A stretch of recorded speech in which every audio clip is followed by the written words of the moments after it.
So we started dating secretly. Could not tell anyone. Junior year really was quite the transformation for you, huh? I have like 10 years to catch up on sexual Jesus. repression. We had to strip down completely naked and run through every floor on the guy's side of the dormitory in a stampede. All the floors knew about this because it happened every year. Welcome back to another episode of Who's Your Daddy podcast, where two gay guys who are not yet parents talk about gay parenting. And all the other things. Yes, right. As we said in the first episode, this season we are diving into a lot more than just LGBTQ plus parenting. Yeah, and so listen to us. as to parenthood. Demanding, I like that. Oh, God. Is it that kind of podcast? Uh-huh, it is. ASMR? You better sit down and listen. Okay. What are we talking about this episode? So I convinced you to talk about your experience at Christian University because you were already in the headspace for it, and everybody has been asking for this podcast. Plus, this is a great, like, if you listen to the last episode, it's a great primer for this one to be like, ooh, okay.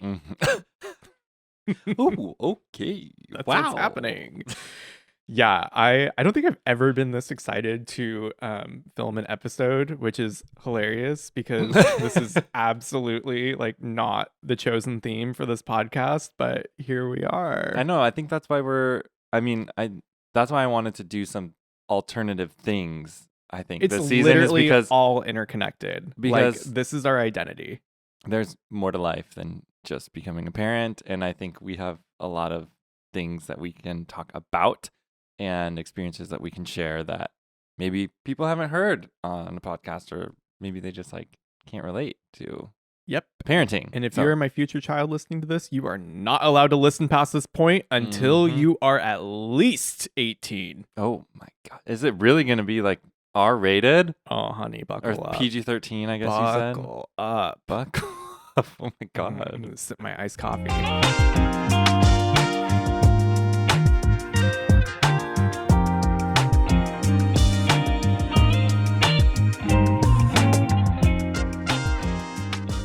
Okay, here we go. So last episode we talked about Matthew's coming out story, which is very intense almost. I'm trying to think of like the words. It was a big deep dive. There was a lot of things going on, and we sort of glazed over like going from high school into college. Yeah. And from high school to college, you were like, I am done with homosexuality. Like, it is in my past. I'm going to go to a Christian university, be the perfect human, and everyone will love me. But that's very different than how you ended college. So we sort of like, we sort of skipped like those 4 years. or the first three, maybe. The first three. Definitely. And like, I feel like that maybe was like those 2 to 3 years was like this huge transformation of like completely writing off your sexuality and then like coming to terms and like accepting yourself. So like, and this is all walk us through it. Pre-Michael. Of course. Right? Yeah, of course. Yeah. We met in 2014. My coming out video came out in 2013. I had no idea who you were. I started college in 2010. So coming into college, 2010, Seattle Pacific University.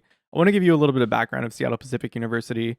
It's a Christian university in Queen Anne, which is a district in central Seattle. It's kind of like a more upscale, like nice neighborhood. A little bit more expensive. Just sort of, anyways, that's the vibe. Yeah. Seattle Pacific University has about 2,500 undergrad students. It is a first free Methodist denomination, which, unlike the name, is not very free. I think they mean that you just like don't have to pay to go. I think they actually call it first free Methodist is because they call it the free Methodist because they're free from the Methodists. It's like a branch off of the Methodist Church, and they specifically divided to become more conservative in nature. So Methodist is not nearly as bad as First Free Methodist if you look at this from like a liberal conservative perspective. I did not care to like look that term up and why it was called that, but now I'm not frightened. saying that's the answer. That's my interpretation of it. They could call it First Free for something else, but I do know why they divided. Okay, well, one of my sisters is part of an evangelical free church, an E-free. They literally call it E-free. Yeah, so free doesn't necessarily mean great in religious Well, it's not great, I can tell you that. Yeah. We'll get into that in another episode. Uh-huh. So, Seattle Pacific University, quite conservative-leaning university. It has lifestyle expectations. There's boys' dorms, there's girls' dorms. Which is not abnormal. Not abnormal, right, for Christian I guess we had universities. Boy and girl floors. Right. But you had boy and girl floors. Okay. Floors, yes, but it's typically like one half of the dorm is boys and one half of the dorm is girls. And there's no like, you can't cross into the girls' floor without going through the lobby, typically, of the building. So like, it's pretty divided. You know, you have a physical barrier to keep the men's penises away from the girls' vaginas. God, okay. Or in this case, the men's penises away from the men's penises. Well, they didn't do a very good job of that. They did not. So, starting freshman year at Seattle Pacific, I came on campus just as straight could be. Oh, I'm sure. Yeah, as closeted as I could be, honestly. I had just finished spending my summer in Sweden, which was my first time out of the country ever. With your crush. High school crush. Like foreign exchange student crush who was straight. Mm-hmm. Yep. His name's John Unitan. Do you want to know something funny? What? I went to work yesterday and one of the doctors is moving back to Germany. And we were talking about the other doctor who has a very German name, not knowing how to speak German. This other one literally grew up there. And she's like, whenever I go to Germany, everybody like starts to speak to me in German, thinking like, oh my gosh, your last name. And she's like, oh my, like I cannot. And she also said something about going to Sweden. When she goes to Sweden, people don't understand why she can't speak Swedish. What? I know. And I was like, well, my husband, oddly enough, like did learn some Swedish. And then when he goes to Sweden and starts speaking, everybody people are surprised that everybody looks at him and is like, why do you speak like Swedish? Why do you know how to speak Swedish? Like, why did you even learn it? I taught myself to speak Swedish in my senior year of high school. And I told them that. Yeah, because I fell in love with a Swedish exchange student. So I wanted to go visit him. Downloaded Rosetta Stone illegally off of LimeWire and practiced for 8 months. I didn't know you could download like applications. I just did it for music. Yeah. Wow. Yeah. Spent a lot of time on the computer. Early 2000s. Amazing. Yeah. Okay, anyway, so you're freshman in college. I also went through a pretty major heartbreak that summer as he was returning back to Sweden. I had this high hope that he would like realize that he was gay away. And whisk me away to Europe and I would never have to come back to the States and could never didn't have to face my traumatic religious experience. Yeah, he would just be like, live with me. It's fine. Obviously that didn't happen. So I was crushed and decided to turn away from homosexuality forever. I was now re-Christianized, ready to attend SPU and follow all of their rules. Ugh. Yeah. Freshman year, 2010. Shortly after getting on campus, there was an article that was released by The Stranger, which is a hilarious publication out of Seattle. And this was released in response to Seattle Pacific University basically doubling down on their super antiquated lifestyle expectations and removing the right of a gay group on campus called Haven of reserving rooms or space on campus for club meetings. Oh, so there was an LGBTQ group. But it was not recognized by the university and they were not allowed to reserve a room or space to meet. Wow. So the headline is The Secret Sex Lives of SPU Students. Masturbation in prayer rooms, mouths on genitals, virginities lost, and forbidden everything. If you are a child, please close your ears. Seattle Pacific University, the 120-year-old Free Methodist school at the northern base of Queen Anne Hill, officially bans premarital, extramarital, or homosexual sexual activities. Read the university's 758-word Statement on Human Sexuality, and you'll learn when heterosexuals at SPU are allowed to engage in heterosexual sex, and why homosexual acts are prohibited on campus, and why things must be this way. In parentheses and quotations, God. Earlier in the year, this whole thing hit the fan with Haven and SPU administrators just taking away all of the rights of Haven and not allowing them to meet on campus. A bunch of angry letters and threats to the university were made by alumni saying they're going to withhold donations, etc. And so 2 weeks later, the administrators came back on their word and said, oh, Haven can now reserve space on campus again. Big whoop. Scrolling down, this is the secret lives of SPU students on campus. These are people who have written in to the stranger to say, like, this is what it's like on campus, and this is actually, like, my experience. Oh, wow. So as a freshman... It's not like The Onion. It's not like a no, it's not false. Made-up article. Well, at the beginning, you were like, The Stranger, which is hilarious, which I was like, is it like an onion then? No. Okay. What I love about this is that I was so against homosexuality at the time. Like, I wouldn't even acknowledge like my own sexuality. I wasn't dating. I was just like a man for God. And this article came out and everybody was reading it. And it was such like a big thing on campus. And there's these whispers. That's such a small university though. On campus, LGBTQ plus students were not visible. Yes, you had the Haven group, but it was on the fringe, something that was like external. Did you have to identify as LGBTQ to be part of it? No, you didn't. Because you could be an ally. Right. Of course, yeah, allies are welcome. But of course, you could attend if you're an ally. Yeah. Ally. Or questioning or anything, really. A lot of the students, we just didn't address homosexuality. It just was ignored. Sounds like my childhood. Yeah, and it was like something that was, if you're gay or whatever, we're just not going to talk about it. Don't ask, don't tell. Yeah. A lot of stuff happened behind closed doors, in secret. The amount of times that like relationships would get super complicated and you'd realize that this person's screwing this person and this person's screwing this person, and you had these whole networks of love triangles that were like between the same sexes and between dorm floors was insane. And I just loved every minute of it, looking back. Stressful in the moment. Looking back, entertaining. First story on here. I just want to read a couple stories. This is why Matthew loves reality TV so much. Yeah, because it reminds me of my life. Yeah. I want to read a couple stories from this article to give you like just a little... I'm ready. This story is called The Music Practice Rooms in the Graveyard Just North of Campus by a member of the class of 2007.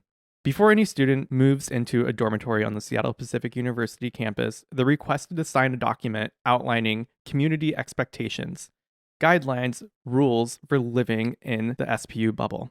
Don't smoke cigarettes or pot, don't drink alcohol on campus, and most notably, don't have sex with your fellow students. But every student, male or female, straight or gay or bi, is a horny human, and the fact is that most SPU students love to hook up. In their dorm rooms, in the library study rooms, in the public lounges, people try to keep their sex lives quiet and on the down low, because if you're caught, it's trouble. Sorry, interjecting, which is why we didn't talk about it. We just didn't address anything. You don't want to get caught. Someone could tattle on you. Literally. I know, it's just so funny. And then you're like, tattle on you and you lose your scholarship, you're kicked out of the dorm, you can't go to college. It's crazy. Yeah. If you're caught, it's trouble. But to do this, they end up in some pretty weird and risky places. When I was at school, good friends of mine liked to fuck late at night in the graveyard just north of campus. The private music practice rooms in Crawford Music Hall and the art studios were popular too. The common quality among all these places, secluded and almost always open. What do you think? I mean, it makes sense. I'm sure if you like asked all different types of people at universities, you'd get real weird answers. Yeah. Like where people were. This one's called the prayer room, the parked car, and the bathroom in Otto Not Miller Hall. Not every university has a prayer room, so I mean we had a prayer room on every floor. It's a little unique. Oh, so could it be locked? No. So you're taking a risk. Yeah, the prayer room was not locked. It's a small room, so that could be dangerous potentially. Oh yeah. To have a lock on the door. What are you doing in there that you would need a lock? I don't know. Other than you just didn't want to be disturbed. Okay. By a member of the class of 2010. Being in the dorms makes sex difficult, especially if you're gay. I didn't start having sex until my sophomore year, but I did jerk off a lot. Most of the time, this would take place in my room when I knew my roommate would be in class, because I thought that would be safest. Maybe for most guys, having a roommate walk in on you isn't so bad, but since the porn I was watching was gay, it came with bigger consequences. Came with bigger consequences than just some mild embarrassment. So I was careful, trying my best to whip it out only when I knew I wouldn't be bothered. I thought about doing it in the showers, But guys at SPU have a very homoerotic sense about them, and having a guy just get in the shower with you is not uncommon. True. So not a good place for me to jerk off. Plus the guys would have gotten really suspicious if they came to the shower and found me with my finger in my ass. Eventually, I found my favorite jerk off spot, the prayer room. On each floor in my hall, there were small prayer rooms with doors that were designed for prayer and reflection. Well, I used the prayer room often, but I wasn't praying. Kind of blasphemous, yeah, but to be honest, I'm sad I never actually got to have full-on sex in there. Oh my God. Another benefit of the prayer room privacy, I could put my headphones in and watch porn without having to worry much. Oh, and speaking of porn, at SPU, they have this awful thing called a content filter. It blocks all of the good sites from being accessed while you're on SPU's network. Fortunately, it didn't take me long to discover how to circumvent the filter. Proxy servers are amazing, by the way. Then, during my sophomore year, I started having sex. At first, this functioned much like my masturbating life did, except with more precautions. I had to be damn sure that my roommate wouldn't be coming back for this. A lot of times, if he was around, I'd just go and have sex in my car, parked down the street from my hall. Car seats are... Oh. What? It says car seats are great for giving head. It's like vulgar, I swear.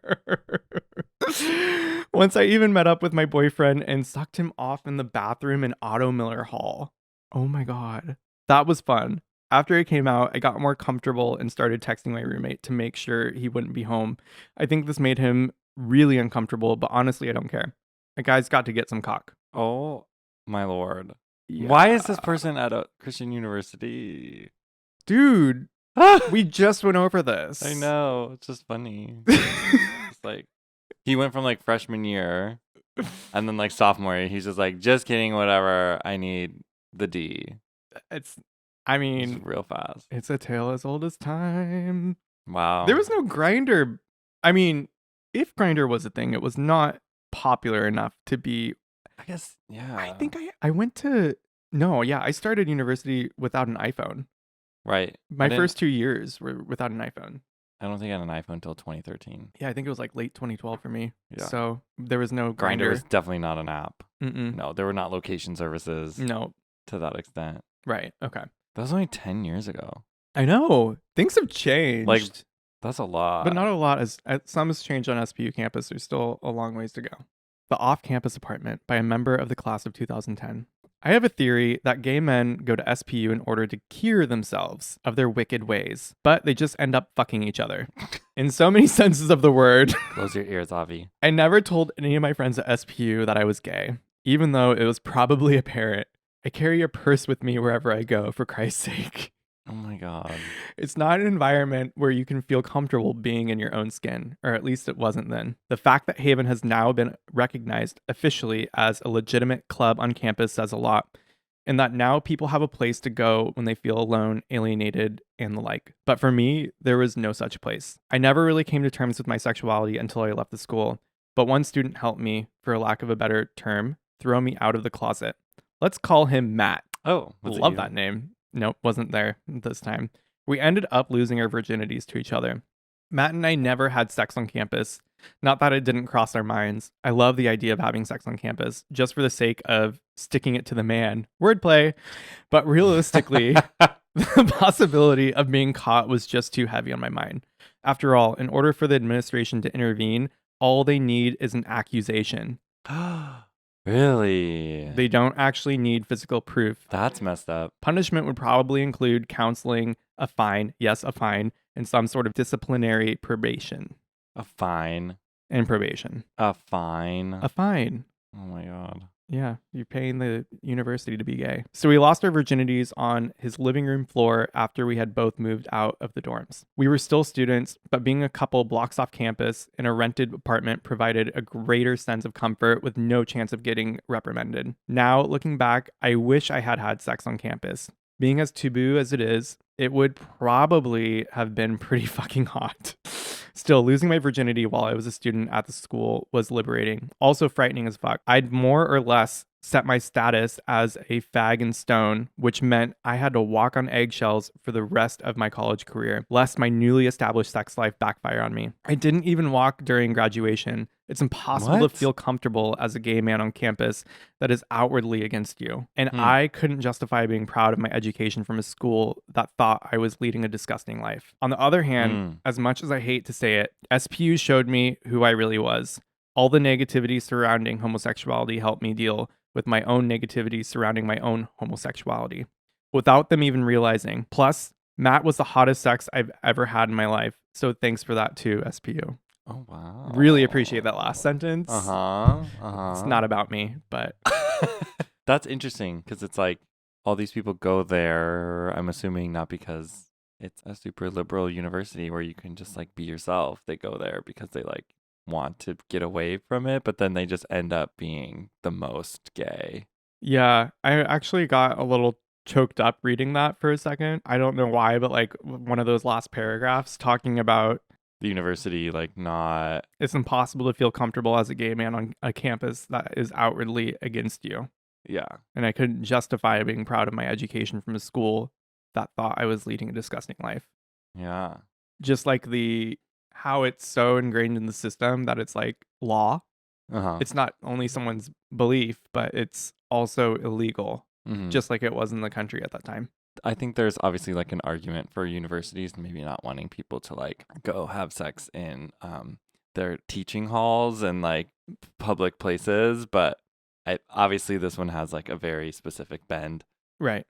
Against a certain people group, right? It's not only that you aren't allowed to have sex; it's that if you have an accusation of like being gay, it's persecution. They can just like it's snap persecution their fingers. of people who are gay. It's just persecution of LGBTQ plus people in general. Like one part of it kind of makes sense just in general, but then the other part is just like, whoa, very they pointed. Just stated it perfectly at the beginning. I have a theory that gay men go to SPU in order to cure themselves of their wicked ways. And I never told any of my friends at SPU that I was gay, even though it was probably apparent. It's not an environment where you can feel comfortable being in your own skin.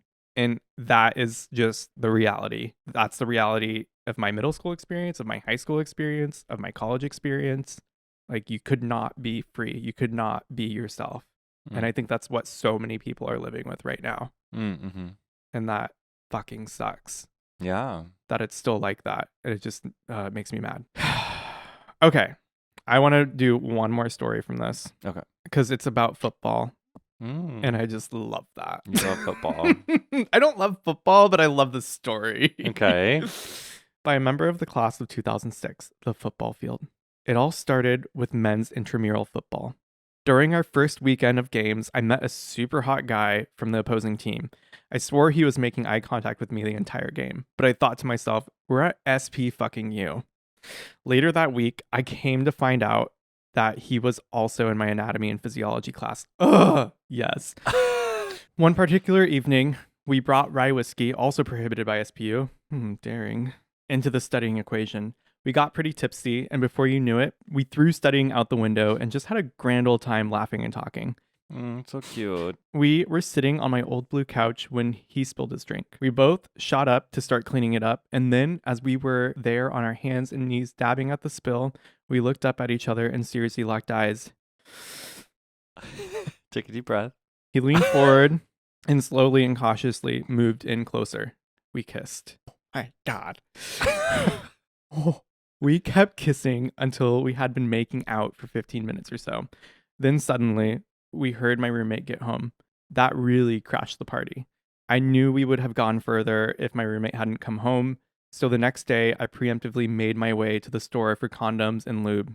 I was closeted, yes. Whoa. But I'd fooled around with some guys in high school and watched plenty of gay porn, so I knew what I needed and wanted. He couldn't wait to call me the next day to meet up to study. He arrived at my place and we didn't say a word, just instantly started making out. I locked my door, the clothes started coming off, we gave each other head, and then he asked me to fuck him. So we fucked. For a long time, it was incredible. Not gross or shameful, like the church taught me it would be. Natural, real, human. Aww. I got an A on my exam the next day too. Oh, snap. Yeah. Wow. Good for him. Maybe he was just glowing the next day. Just good for him, honestly. Wow. Dang. That's insane. Oh wow. Ooh, invigorating. You're heated right now? I just that was not my experience on campus. But good for him. Yeah. So like, Getting what into happened it. for you? Right. Okay. While all these people were having their rendezvous without you knowing. That gives you just so much background information on what it was like going to SPU for a gay guy. Mm-hmm. And my freshman year, I made 7 really close friends. By the time we ended our junior year, 5 of us were out of the closet. And all of us were straight at the beginning of that freshman year. Solid percentage. Yeah. I had this friend and we were really close and we were like hanging out all the time, and the sexual tension was like building and I was confused and was like, no, I'm not going to do anything. And he kept like bringing it up like, so what do you think about gay people? And like, let's talk about the church. And what do you think about this? And what do you think about that? And I kept shutting him down. He would like stay the night in our dorm sometimes. And like on the couch? No, we'd share a bed. Okay. But I'd make him sleep on the other end. So his head was facing the other way and my head was facing the other way, so that like we Could you just not make it home? No, he just wanted to have a sleepover.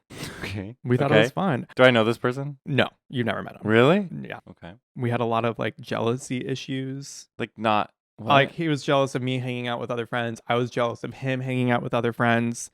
Needless to say, like you guys were like dating without dating. Yeah, but he was like also hooking up with some of the friends in the group, and I didn't know that. And there was like all this stuff going on behind the scenes where I'm like, why do you like this person better than me? When it was really like, that's your boyfriend kind of thing. So like group dynamics where people are dating each other, but you don't know it because you can't talk about it, because if you do, you could get fined or put on probation. And everything had to happen in secret. So like people would stay the night at each other's dorms and hook up at night. I mean, that's when most people hook up. Dormmate can't know, or maybe they need to sleep in someone else's dorm that night, or some like they don't need to know, but they're like shifting pieces. Like they can't know, but you're like, can you sleep somewhere else tonight? I don't know if this has ever happened to you with like your homoerotic repression, but I would go to bed and I would wake up and we would be like hooking up. Wait, what? Yeah. Like you, the guy that was sleeping opposite, like you're just sleeping and then, but you wake up and then you're like, oh, hi. Yeah. I don't know that. Does that never happen to you? I don't think so. I don't know like what happened, if he like started cuddling me or something was happening and I was like in this state of almost unconsciousness, like half asleep. I don't know. You know, it's funny, What? Actually, now that you say that, there have been times where you've initiated and you thought it was me, but it was you. Maybe it was the exact same thing. It's like you being asleep and then your subconscious takes over. And then the next morning you're like, no, you did initiate it. And I was like, that was not me. That was all you. So that actually makes a lot of sense now. Is this like sleepwalking? I guess. But it's not sleepwalking. Way. Damn. Yeah, so it was definitely you who initiated. But there in were those situations. a couple of, there were some occasions where that would happen with my friend, and there was so much shame like surrounding that afterwards I'd like cut off all contact. It was so bad because he was in a different place than I was as far as like his coming out journey. Yeah. And he was definitely like, well, and this is freshman year. Yeah. The same freshman year that you like wrote off homosexuality, and then you're like, yeah, but like, how am I supposed to control what I do? I get it. When I'm you're half like asleep. What, 18 or 19, and you're just hormones are off the charts. Horny Attention as horny from can get. Boys is just. And I mean, like we'd have cuddle puddles and like we'd watch movies together. Like there was, and it was all of us guys, like 7 or 8 of us who would just hang out all the time. And you had a tradition where everybody stripped down naked and ran through the halls, and then other people squirted so ketchup on them. That's the other thing about my university is that it plays into it. There's no fraternities or sororities on campus, so the dorm halls become the fraternities and sororities. Each floor has its own identity. Like you attribute personalities to those floors. Like you're like, oh yeah, 6th Ashton, those guys are dicks. This is how they are. Or 5th Hill, oh, I love those guys. They're so fun. They're like always hanging out together. Or 3rd Moyer, they're all rich kids. Like there was just a stereotype for every floor, just like you have in fraternities and sororities. But they also had their own traditions and initiations. So freshman year, our freshman initiation, I was on 6th Hill. So you were a dick, like, right? No, that was 6th Ashton. Oh, sorry. No, they were You also can't keep them great. They were kind of like, straight. you can orient it, like 6th Ashton was like Gryffindor. Okay. Hill Hall was like Hufflepuff. They're very family oriented. They stick together. They defend each other. They hang out all the time. They don't associate themselves with other dorms outside of that. They stick like very internally. Okay. 6 Hills initiation for their freshmen. This is like the second week of college. And our resident advisor said, everybody go into your dorm rooms and take off all your clothes and sit in the dark and wait for us to tell you what to do. So we took off all of our clothes, got down to our underwear, and they came in with masks and abducted us and took us outside and painted us. And then we ran around campus to introduce ourselves to the girl floors one at a time in our underwear and yell our phone numbers to them. Okay. That was one. And the other one was we had to strip down completely naked and run through every floor on the guy's side of the dormitory in a stampede. 6 Hill naked run. All the floors knew about this because it happened every year. What 5th Hill did and 4th Hill and 3rd Hill did, they all got ready for us with wiffle bats, and they made barriers with boxes and anything that they could find, chairs, furniture, put it out in the halls. They got hot sauce. They got things to spray on us. Oh, God. Water bottles. Hot sauce. And as we'd run through, we'd be screaming and yelling and running through completely butt-ass naked. 35, 40 people all at once. I just like don't understand how the university just turned a blind eye to people running through their buildings naked while also other people are throwing like condiments at them. Yeah, because it's not gay sex. I guess. But that's messy. Who cleans that up? Is it carpeted? Yes. You got hot sauce just like in the carpet? I don't know. Yeah. It doesn't make sense to me. Oh, it happened. Gross. I got like stuck under a water fountain while like a water fountain? Yeah, like the water fountains in the hallway that kind of like stick out. Yeah. Like, got stuck under one while 20 naked guys were like stepping over me to jump over a barrier. Okay. It was terrifying. They also take down all of the shower curtains in the men's bathroom. So you have like year round. This isn't an event. This is year round activity. Because it promotes male to male bonding. Sure does. Yeah. But could you imagine a whole year? Like, how am I supposed to shower? I had to find specific times to go into the shower to like avoid other people, what was happening. It was terrifying. It's not that terrifying. What if you get a boner? Like, what do you do? You're 19, you're 18. It's like, maybe they think, I don't know, just turn around. People would hop in the shower with you. Yeah, just be like, excuse me, I'm having a moment. Running through the halls naked. Like, what if you got a boner there? That was a thought. Yeah. That I had. Well, risky. I don't know. I was a little bit too terrified to like even. I don't know how anybody could feel slightly aroused in that situation. I don't know. Ask the guy from Saltburn. I'm sure he'd find a way. Okay. All right. Sophomore year, much the same. Did a tradition called circle jerk. Oh, this is right. Mm-hmm. But it was sitting around in a circle. Yeah, jerking. And then... Okay, so how they explained it is everyone was going to go in the room, get completely naked, and then they're going to bring us to the floor lounge, all of the men together from 5th Ashton, and we were going to play circle jerk. Which is a... tradition, a game, an initiation. And what do you do? All right, so what you actually do... I know, I was like, this... You only get down to your underwear, and then we would go out to Tiffany Loop, which is like a big central part of campus, and we'd get a trash can, put it in the middle. Everybody would hold hands, like making a circle around the trash can, and then it was literally just a game where you like jerk each other into the trash can, and whoever, like the last man standing. If you hit the trash can, you're out. So then it was like, it was actually really fun. But like, they explain it like circle jerk. So many great, amazing, wholesome traditions There's just at your Christian university. A lot of homoerotic undertones throughout, like literally built into all the traditions. Sounds like it. It's so bizarre. Sounds like the gays just really took over at the start and we're like, all right, this is our tradition. Like, okay, you're gonna If try you to don't repress do it, us, then this is what we're doing. If you don't do it, then you're not man enough, I guess. You're going against tradition, and that's bad. All right, so we'll talk about what happened junior year. Okay. Spill the eggs. Spill the basket. The eggs. The beans. Know. The beans. Spill the beans. Spill the eggs. Did anything happen like formatively in like sophomore year, or like you just yeah, it did. You just ran naked, circle jerked in freshman year, and then sorry, I was trying to speed through it because I knew like I had to get to junior year and talk about what happened then. But sophomore year, a lot of conversations happened. I was gonna say like what was the? That's what I'm saying is like what is the transformation? Right. You like what did you do? Go home that summer? Sophomore year, I went to between freshman and sophomore. Freshman and sophomore year, I went home. Okay. And how are you feeling? Do you remember? Was super heavy into YouTube. I went to VidCon. Yeah, I befriended Joey Graceffa. It used to be Joey Graceffa had this his like best friend Brittany, and they had a channel together on YouTube called Winter Springs Pro, and that was like their original YouTube channel before Joey like broke off and did his own thing.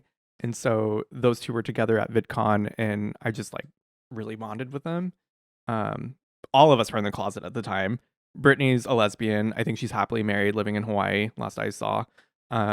Joey is gay, obviously, in LA. But like just hilarious that, you know, we find each other. Magnets. So that was a whole thing.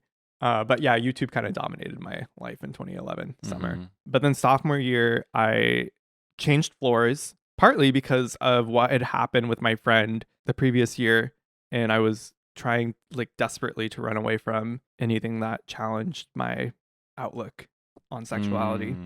So I changed to 5th Ashton, completely different dorm, different floor, made a bunch of good friends, and we had a lot of good conversations. I also started to open my mind a little bit more, going to other parts of Seattle, experiencing how other people were living, started to open my eyes to like what my friends were doing in Europe and like how they were living. And it was just all this primer of like, hey, things are different. The religious classes on campus were actually super helpful too. Not gonna lie.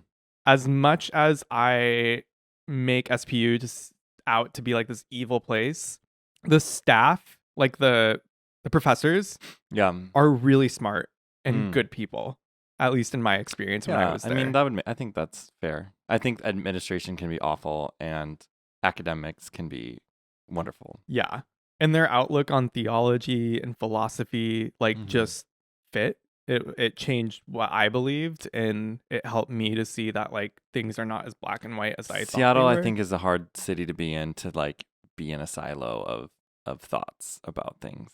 Like you're not in like a little bubble. You're like, it's a pretty multicultural city that's got a lot going on with a lot of people. I had a lot of deep discussions and taking theology classes my sophomore year. I really like dove deep into the Bible and started to analyze it in different ways that I had previously. One thing that I learned in college sophomore year is that the Bible as a historical document needs to be looked at from different perspectives, culturally, from the culture that it was written in, to like periodically the time that it was written at. That things could mean different things at that time and place. Like there's so much context, and it's been translated like 1,500,000 times, and each translation like has its own little like version of how it interprets what the original literary motifs, like looking at the literary context of things. So there's all kinds of different perspectives that you can look at it with. But Matthew, I want to read it and think what I want it to say. Yeah, that's bullshit. Exactly. Sorry. Yeah, in classes we'd actually like look at the Bible and be like, okay, so this statement from Leviticus, like what did that actually mean at the time, and what was the context, and does that actually apply today? And like let's look at 1 Peter and see what they're saying there, and how does that relate, and also what's the context of that? Is it really okay for gay people to be gay? Or, you know, like, so the answers from those classes weren't necessarily like definitive. It was more so just like poking holes and questioning, like, is what you were taught true? Let's look at this another way and see how that is. Mm-hmm. We'd take those conversations back to the dorms. We'd talk with our friends. We'd have longer conversations. I would have conversations with other people outside the university. And all of this was like reflecting back on myself and like trying to figure out where was I at with this, and where are my decisions changing? How am I shaping this? Okay. Yeah. Yeah. So moving on to junior year, that summer between sophomore and junior year, I went and studied abroad in Spain.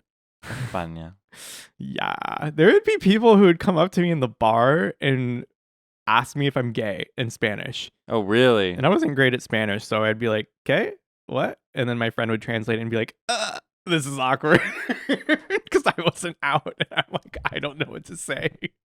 I'm like, I'm just gonna walk away. So many missed opportunities. Oh my God, I know. Going out in Madrid, and I'm like, what the hell? What was I thinking? It's like 19, 20-year-old little twink. Could have had so much fun. You could have also gotten something. gotten something. Yeah, that summer I also went to Summer in the City, which is a YouTube event in London. Got to hang out with a bunch of my UK YouTube friends, and saw a bunch of people who had like already come out, and they were telling their stories, and I felt inspired and also had a small crush on someone there. Decided to maybe like open up and try some different things. Oh. Just cuddling. Okay. Well, I mean, you've cuddle puddled your way from the last 3 years, so. It's a cuddle whore.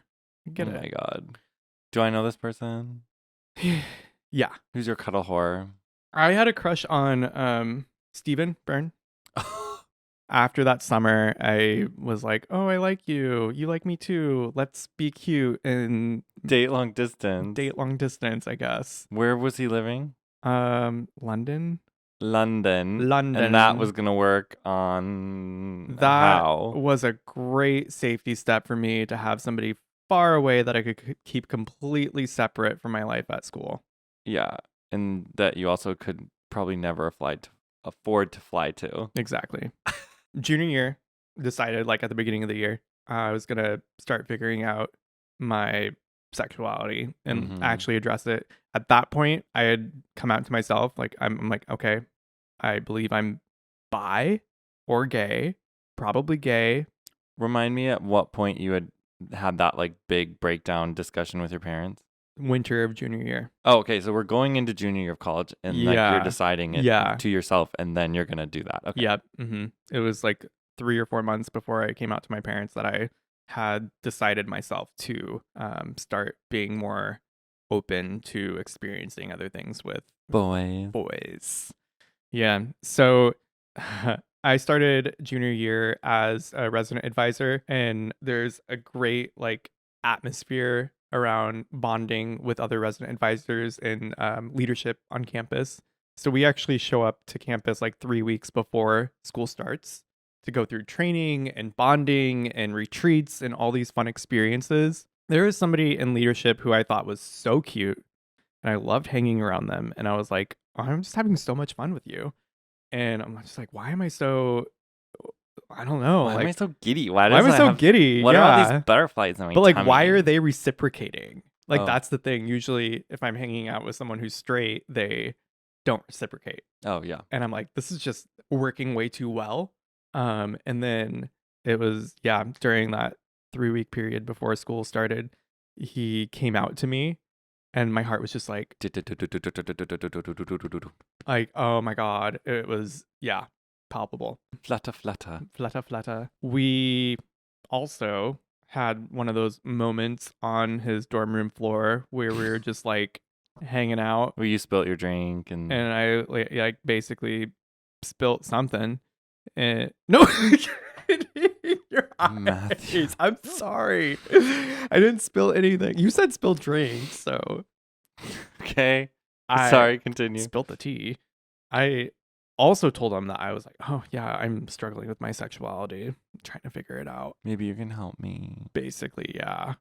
This is gonna be your first book, is like a smut novel about Christian university people, like boys like coming out to each other. Yeah. So we made out and it was great. So I think that was like my first time kissing somebody, like actually kissing. It's fireworks. I was like, okay, I'm never going back. This is this is this is something great. Okay, fine. Wait, this is great. It's like when kids get their first taste of like chocolate milk and they're like, "What?" This is where things get really complicated. Right. Because we're hormonal young Resident advisors like at a people in Christian leadership. university. So we started dating secretly. Could not tell anyone. So fun. One, Exciting. it's not. I don't think it was okay for leadership to date leadership. Really, wasn't necessarily not okay. It was just taboo for one. But then it was obviously not okay for two men to date each other on campus, especially if you're leadership. Mm-hmm. That doesn't look good. There was another person in leadership who I had my eyes on, and I was like, that guy is like so cute. And this is where I sound horrible, but I'm like currently dating this guy in leadership in secret, and I'm looking at this other person. I'm like, he is cute. Like, holy crap, what do I do to like get close to him? And I remember going on a walk with, at the time, my secret boyfriend. We were walking to Gasworks Park. For some reason, guy number 2 came up in subject. And he's like, did you know he came out to me recently and he's also gay? And I'm like, what? And you're like, You're like, really? Again, I mean, oh, wow, really? Yeah, no, literally. And my heart was like, and the door has been opened. Like, let the floodgates roar. Oh my God, you and your floodgates. Woo! So shortly after I broke up with him, junior year really was quite the transformation for you, huh? You were like, and thank you very much. Goodbye. Thank you, next. I have like 10 years to catch up on sexual repression. No, we broke up because there was like, I'd hang out with other people and he would get like really sad and upset. Jealous. Neither of us were in a good place. We're both leadership. This is not good. I can't spend time with you. You can't spend time with me. And we're experiencing all the negative aspects of a relationship without the positives. Yeah. And he wasn't at a place where he wanted to come out yet. And I wasn't at a place where I wanted to come out yet. So we were both like, this isn't going to work. And then I started talking to guy number 2. Of course you did. Started hanging out. We'd all hang out together too. It'd be like me. What was this, like 24 hours later? Basically. I know you. It was not 24 hours later. Come on. I have some decency. It was at least 2 days. A shred. Okay. And then, God, how can I explain this without using people's names? I don't know. Boy A, boy B, boy C. Boy A, boy B, boy C. Yep. We are going to talk about like a love hexagon. You all heard of love triangles. Well, this is a love hexagon in my Christian university. We had guy A, who I broke up with, guy B, who I was like really interested in, and we were hanging out. Then guy C comes along. And you're like, wow, he's really cute. Well, the thing is that nothing was happening between me and guy B, and it was just a crush. Guy C, we became best friends. I know I have a lot of best friends here. I know you're like so popular. But guy C came along. It's not my fault that I'm popular. We were just staying up late at night having these really deep conversations and whatever. And oh my God, we watched Perks of Being a Wallflower together. Do you remember that? I do remember that movie. Really cute. And we would cuddle on the couch. Of course you would. But it was just guy to guy cuddling, like for this fun. This just doesn't, yeah, but it like, literally, like, I don't know how to explain it to you. That's how everybody would justify it on campus. We're just bros cuddling. And somehow we would just say, okay, yeah, that's totally straight and normal. Repression. Right? He told me he had never kissed anyone before. And you're like, so? And I was like, I want to be your first kiss. You said that? Mm-hmm. You were out to him. That was like me coming out to him. Bold. Yeah. Did he know that you knew he was out? He was not out. He didn't even like fully consider himself as gay. Or I don't think he knew what he was. Oh, boy B was out. Boy B told boy A, but boy C had not said anything to anybody. Yeah, he was. This is hard to keep track of. Yeah. Okay, so anyways, were you his first kiss? Boy C and I kissed. And then we proceeded to like Take off all your clothes. kiss a lot and hang out a lot. And he was coming over. We were watching movies. We were driving off campus, hanging out in my car, just spending a lot of time together. Kim, you raised a whore. Like, I was not. Just kidding. I was not I'm just super out of place with things. Like, I was pretty much a prude comparatively. No, to some of those stories. This is very like prude. Yeah, no. Yeah. I'm just poking fun. But No shame. complexity of shame. this gets more complicated. Okay. Because then there's boy D, who was best friends with boy C, who would get jealous that I'm hanging out with boy C and come over to my dorm and insist that he's staying the night. And then he would crawl into bed with me and like cuddle. I need a counter on how many times you cuddled in college. Limit does not exist. Limit does not exist. Boy A, boy B, boy C, and boy D all hung out together. Like, same group of friends, besties. What I didn't know was that boy D was hooking up with boy B. Boy B was the boy who came out to you, and you were like, No, came out to boy A, but I had a big crush on him. Right. But nothing happened. Yep. Okay. Boy C was first kiss. I want to be your first kiss. And then boy D was jealous that you were hanging out with boy C so much, but then started dating boy B. Yeah. Okay. Then I start going on dates with B. But you knew that D was hooking up with B. Yeah. Okay. I did. Okay. But they weren't serious and things were just like happening under the radar. Okay. Yeah. And it wasn't like, it was a slow figuring it out. I was like, maybe they're hooking up. And then later on, I was like, oh, yeah, they're definitely hooking up. We were going on dates and I was like, oh my God, I like you so much. I want to be your boyfriend. And I'm just like head over heels. We continue that for a couple months. And by the way, boy B was a dick. He would leave me on red. He would. Before leaving people on red was a thing. No, like I had an iPhone at the time. He would leave me on red. Oh. He would say that we're hanging out and then he wouldn't show up. He sounds toxic. Yeah, he'd like come hook up with me and then not talk to me for a week and ignore me. Like not even make eye contact with me on campus. He is literally the guy from Heartstopper, you know, at the beginning. Oh, yeah. He has an avoidant personality. Exactly. So that's happening. We continue that for like 2 months and we're dating and it's fun.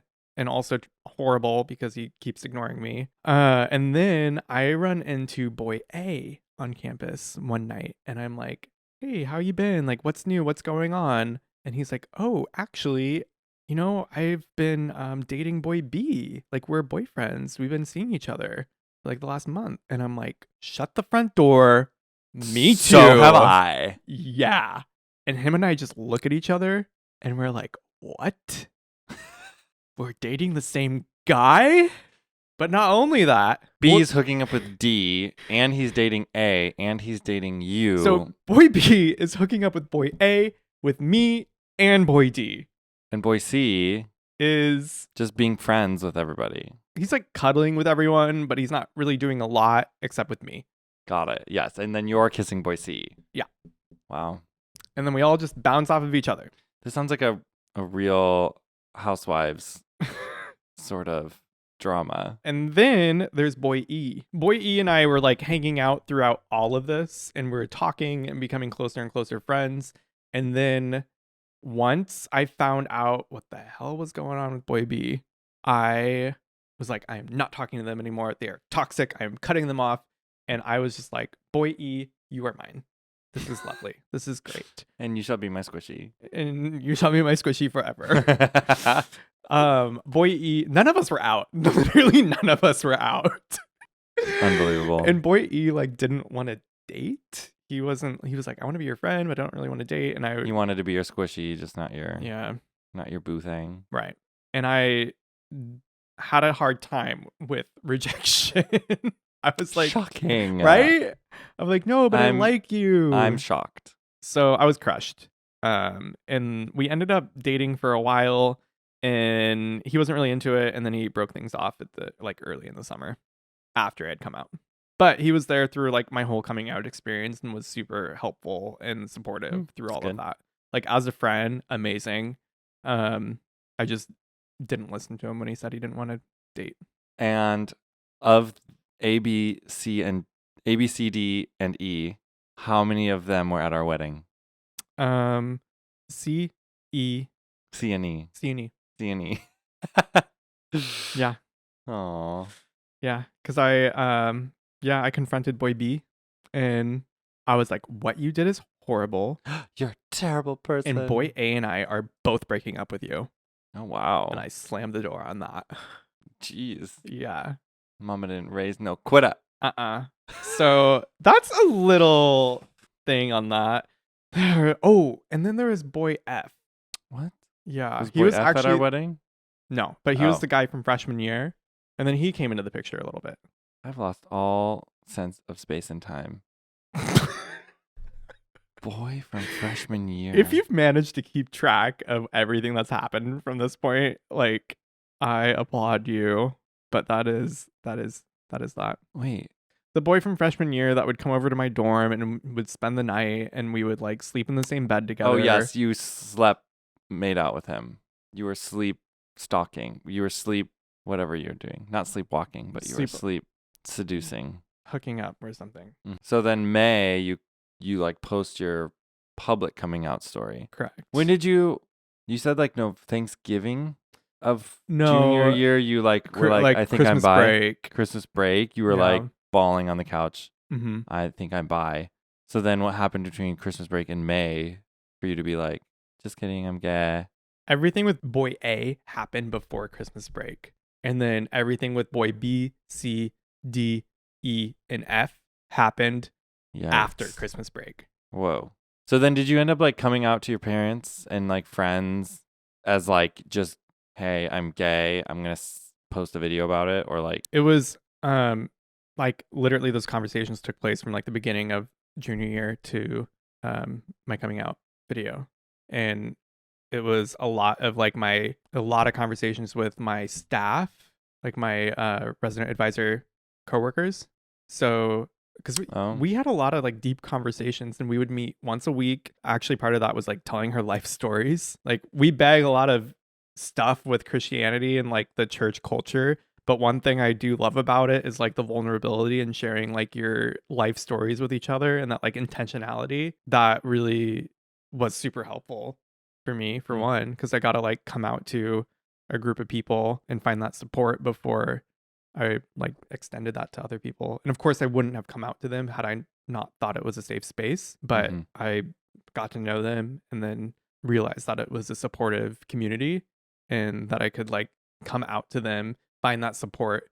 And they really like held me up and supported me through all of my trials and tribulations from the Alphabet Boys. Oh my God. I love that. The Alphabet Boys. Yeah. It was just like it really felt like high school in my junior year of college. Like probably what people go through in high school trying to figure out dating. Yeah.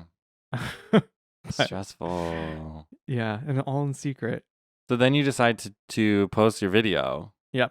I kind of recited what I wanted to talk about to a couple close friends that were resident advisors before I like actually filmed it. And I just wanted to go through everything and be like, does this make sense? Am I off track? Does this sound crazy to you? And they were like, no, like all of this is true. And like, you need to share it. And there was a couple week period afterwards where we didn't really know what was going to happen. The university had never had a resident advisor put out a public statement like this on their sexuality. And so like comparing that with their lifestyle expectations and what they're going to do with me, I was scared that I was going to lose my job as a resident advisor, lose my scholarship, and not be able to afford to go to school. And my boss from Residence Life was so supportive and helpful in that. And she was like, I have your back. Nothing's going to happen. You didn't do anything wrong. We got you. Yeah, that's awesome. And the university ended up not doing anything. They said because I'm a para-employee, which means not a real employee on campus, the rules that apply to employees on campus don't apply to me. Nice little scoot around. We love that justification. Yeah. Fast forward to like recently when a professor on campus who was an adjunct professor applying for like a full-time position and had massive support from the student body to have a full-time position, was denied because he was an out gay man. Mm-hmm. 10 years later. Yeah. 10 years after this, it's like still a lawsuit stuff going on. And then a year after your coming out video, you're a senior and this random boy in Nebraska. That's you. Responds to your video. Yeah. So all of it led to you. We got the Alphabet Boys to thank for that. So lucky.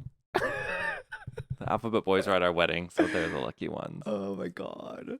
Yeah, that in and of itself is the full story of what the heck happened during university. You and somebody else was telling me that like some people coming into that space, there's like this saying called like ring by spring. Yep. And that's kind of like a real thing. Yeah. Yeah. Do you want to explain what ring by spring means? Sure. Ring by spring means new students coming on campus. You want to get your ring by spring. That is the goal. My understanding of it is like student body ratios 3-1 women to men, or 2-1 women to men. There's twice as many women on campus as there are men. And the women want to get their ring by spring. Like they want to be engaged by spring. A freshman year. Sure. Whatever. It was saying. So like yeah. So but that was kind of like the dream goal. And some people are like going there just to like find someone to marry.